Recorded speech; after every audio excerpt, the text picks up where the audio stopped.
ไปหากินปาดมันเด้อมันเด้อไปหากินแล้วเอ้าบ่ใส่เกือบเลย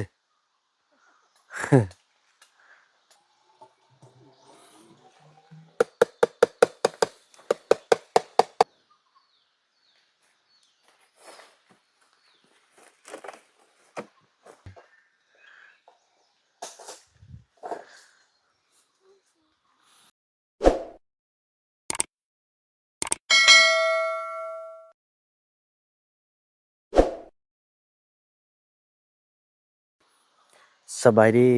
ท่านผู้ชมเนาะสบายดีภาพบรรยากาศในยามเช้าอยู่ที่หมู่บ้านเผาต้องเรืองหรือว่าหมู่บ้านคนป่านั่นเองนี่อันนี้มันชาวเต็กพี่น้องเอ้ยเนาะชาวเต็กตอนนี้ก็ถือว่าไอ้เฟืองเพิ่นก็หลังจากลุกตื่นเช้ามาเนาะเพิ่นก็เกี่ยมนึ่งข้าวนึ่งน้ำพี่น้องเอ้ยเนาะโอ้ใส่ชีวิตแบบเผาต้องเรืองเลยนี่ทูทูสาวเต็กอยู่เทิงพุทธเด้อไอ้เฟืองเฮาโอ้เนี่ยนึ่งข้าวนี่นึ่งข้าวสู้ผู้นำพาเผาต้องเรื่องคนใหม่พี่น้องเอ้ยในที่สุดก็คนพบจนได้โอ้พี่น้องสู้ให้เราได้อยู่นำบ่าวบ่นำเนาะสงสารเนี่ยแต่มื้อละต้องนึ่งข้าวนึ่งน้ำแต่งอยู่ขอกินอยู่ป่าก็คือเก่าอยู่บ้านก็คือกันนี่ตัวเกี่ยมอยู่แต่งอยู่ครัวกินจังซี่แหละพี่น้องเอ้ยขอกินแล้วก็เอิ้นกันมากินพี่น้อง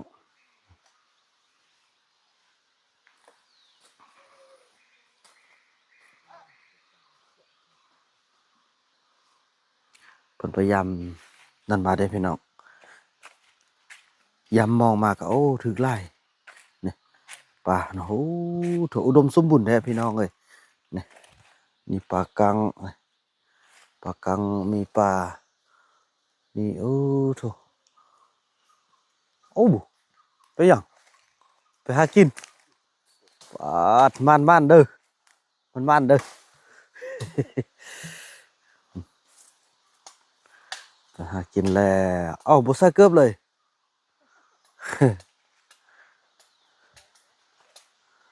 ไอ้วาดไปหากินไอ้เฟืองเกี่ยวนึ่งข้าวนึ่งน้ำโอ้สติกเฮ็ดหยังสติกอุ่นข้าวสุกเออสติกเพิ่นอุ่นข้าวสุกพี่น้องเอ้ยนี่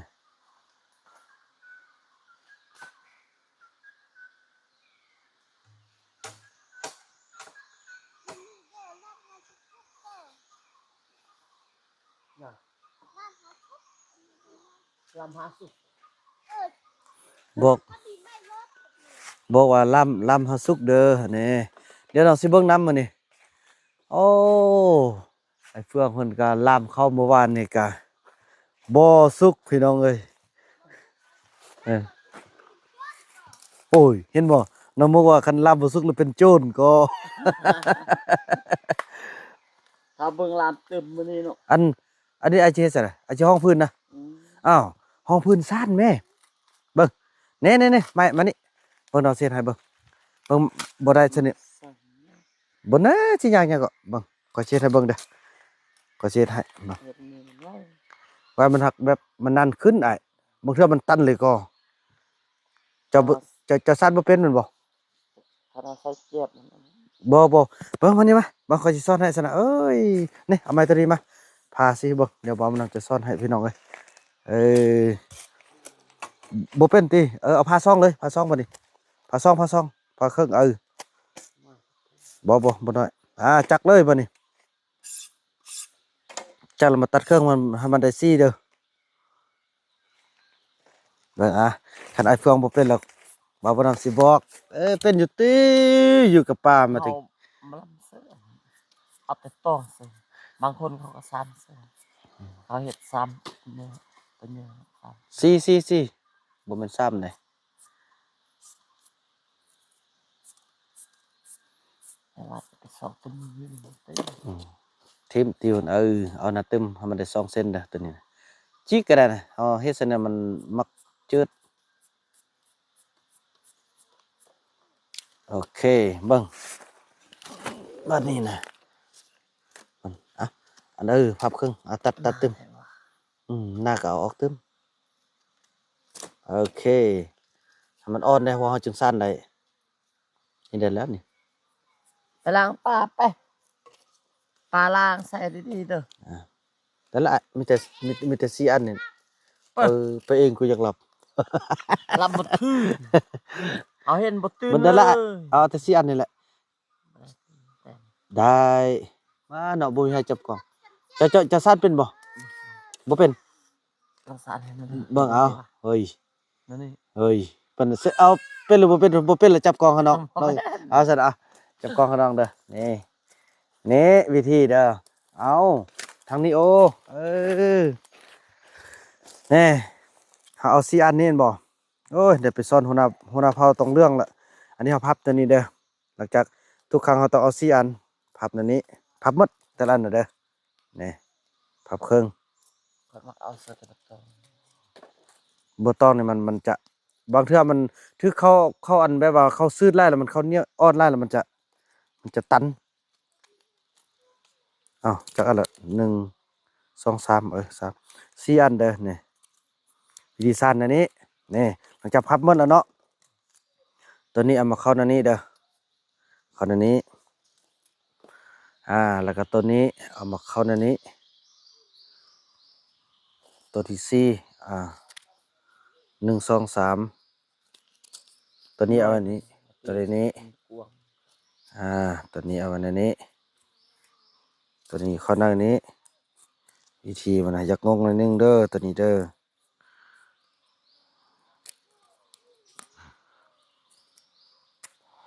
อยากงงหน่อยนึงแล้วอันนี้เราเด้ออันนี้เป็นอันนี้เนาะโอ้ทางนี้ก่อนนี่ทางนี้อันนี้อันนี้อันนี้แล้วนี่ทางนี้อันนี้วิธีมันนะเนี่ยขนาดนี้นี่นั่นนี่เด้อวิธีมันนะเด้อยูเข้าเนี่ยมันจะคัดกันเนาะมันจะคัดกัน น้อย บ่น้อย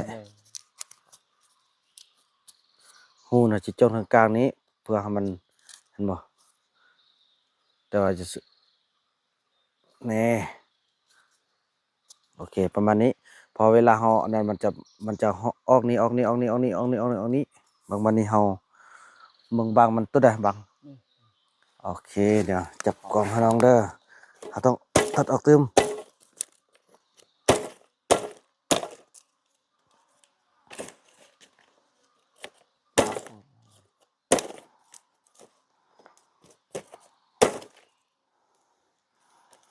ไม้นี่ให้ระมัดระวังเด้ออย่าสิเอาไม้ตัวเป็นอย่างนั่นนี่เด้บางเทื่อมันไปถึกไม้ตัวเป็นพิษถึกกุกน้องนี่โอ้อันตรายเด้เฮาต้องอันบางนี่ลวกคอแล้วบ่ นวดเลย ใส่น้ำละ นะเอาน้ำล้างไปแล้วเอานี่ใส่พอกน้ำมันล้างไป ถือจริงเนี่ยเราต้องเอาน้ำใส่ก่อนเอาหัวฮอดซ้ำได้ก็โอเคนะเอาแต่ว่าก็ได้นี่เราก็ยูเข้าในนี้นี่เห็นบ่ยูเข้าในนี้อันนี้บ่ต้องเอาเด้อไม้อันนั้นน่ะ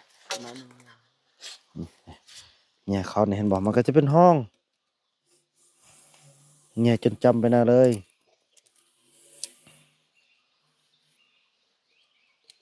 โอเคสำเร็จบัดนี้รับประกันเลยบัดนี้นี่โอเคอันนี้โอ้วิธีสานเข้าซะเลยบาดนี้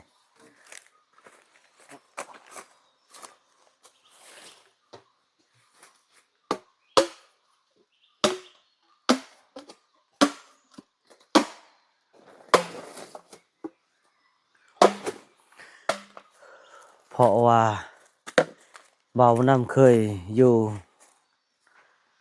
เว้าคุมันซะเนาะเราเป็นทหารอยู่แนว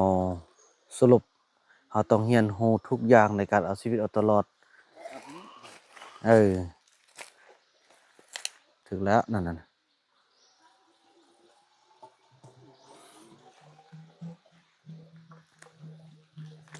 เรียนว่า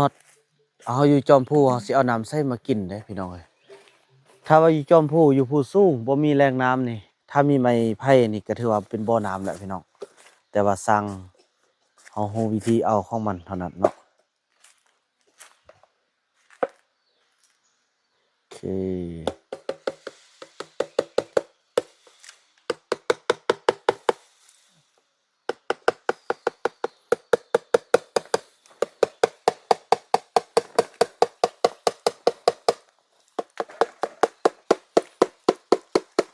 น้ำนี่หาก็เอามื้อเช้านี่ติน้ำนี่เออ คันเฮาบ่เอาน้ำออกหมดมันน้ำบ่ยันเอายันเอามาคืนนี่เอาเอามื้อเช้านี่ติ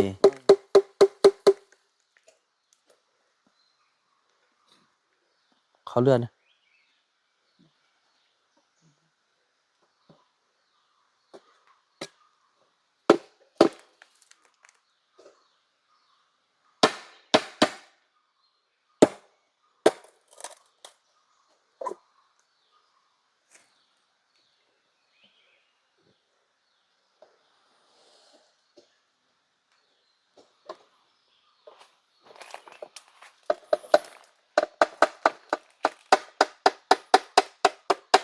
สำเร็จบาดนี้การดังไฟเนี่ยเราต้องได้เอาลั่วเด้อพี่น้องคันเอาขึ้นไหมเอาฟืนแล้วมันจะไหม้เราเอาลั่วนี่เอาแต่ไฟรูดขึ้นพี่น้องเอ้ย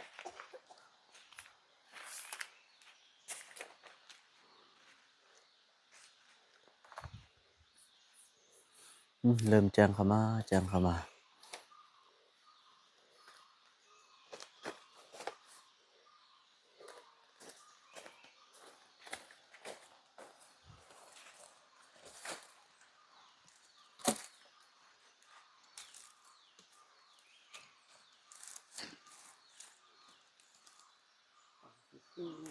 กดไว้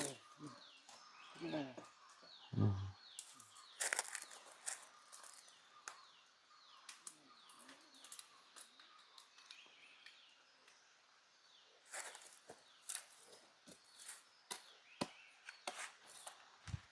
ดังไฟบาดนี่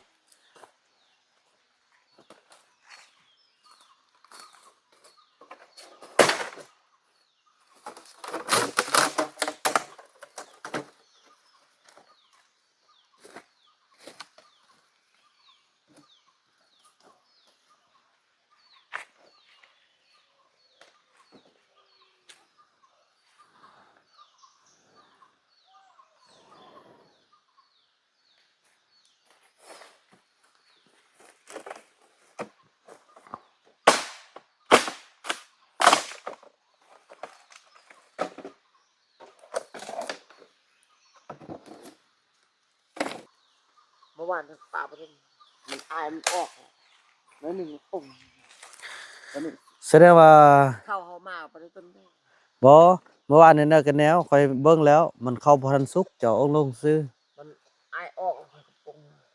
มันบ่แม่นแนวมันแฮมมัน มันแฮมฮอดเซาแล้วมันเข้าสุกฮอดหัน มันได้ป่ามันเพิ่น บ่ท่าปามนโดนนะเบิ่งแต่อันนั้นข้อยสิเบิ่งน้ำมื้อนี้นะเจ้าบ่เชื่อเจะท่าเบิ่งข้อยรถแสดงว่าไอ้เฟืองนี่เอาชีวิตรอดอยู่ในป่านี่ยังบ่จบพี่น้องเอ้ยยังบ่ได้เรื่องเอาหนึ่งตลอดหนึ่งแต่มันบ่ได้รับผลจังซี่โอหนึ่งแต่บ่ได้รับผลมื้อนี้ข้อยสิเบิ่งน้ำ เวลาป่าไปเอาที่นี่เขาลาใส่ออกจ่ายอันนี้จ่ายจ่าย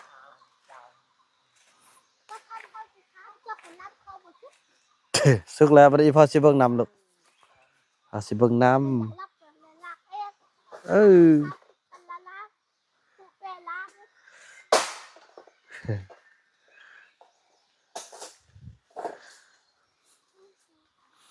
จอมใจ เอ้ยจอมใจ นิ้วตีนนิ้วมือบักงามๆพี่น้องเอ้ยแต่ว่าเขาเลือกชีวิตที่จะใช้แบบอิสระเนาะอืมโอ้บ่อึดเนาะฟื้นแค่นี้เนาะอึดอุดมสมบูรณ์อยู่นั่นนี่หม้อน้ำหม้อหยัง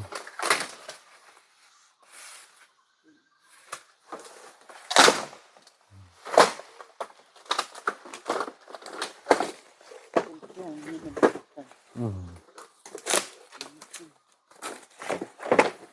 ถ้ามันนั่นเฮาล่ามข้าวสุกแล้วจึงอันนั้นจึงให้เขาเจ้าไปล้างกันเนาะแบบว่านั่นน่ะพี่น้องแบบ อยากเบิ่งวิถีชีวิตของเขาที่แท้จริงนะครับบ่อยากต้องพาเขาเฮ็ดอยากเขาเฮ็ดแนวใดอยู่แบบใดกินแบบใดหันน่ะเอนี่เสียวพี่น้องเอ้ยภาพบรรยากาศเนาะถือว่านั่นแหละพี่น้องคลิปนี้บ่าวนำจะขออนุญาตจบคลิปกันเพียงเท่านี้ก่อนเด้อแล้วก็ว่ากันใหม่ในคลิปต่อไปเนาะคลิปนี้บ่าวนำขอกล่าวคำว่าสำบายดี